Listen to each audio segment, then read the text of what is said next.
Здравейте! Намирам се в Агия Напа, в парка на скулптурите. Искам да ви покажа много хубав, огромен парк с различни скулптури от различни държави, да даже и от Америка. И което ми направи впечатление, най-вече искам да ви покажа 3 скулптури на наш българин.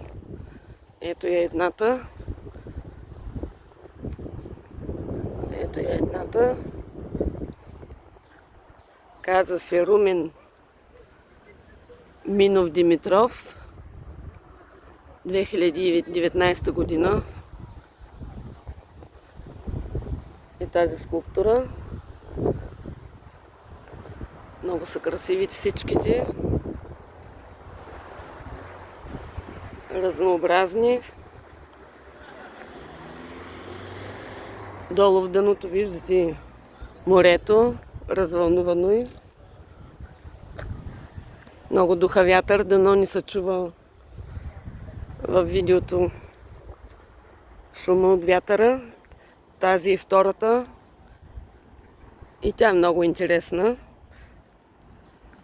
Дъжд и море се казва. А първата, която ви показах, забравих да ви кажа, се казва Плач за небето.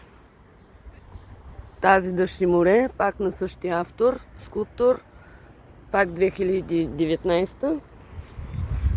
И третата, която пак е близо тук, тя вече е на съвсем друг автор. Ето я, тя също е с различен стил.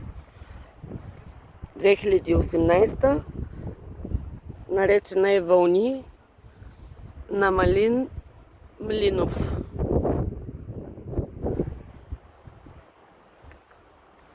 Ето, това всичко са скулптури, направени с много труд, с много любов, стил и различни идеи. Така, аз продължавам тук да обикалям из парка. Надявам се, че съм видела нещо хубаво и интересно.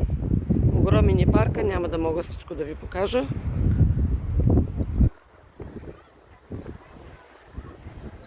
Ето го морето. Чао, чао от мен!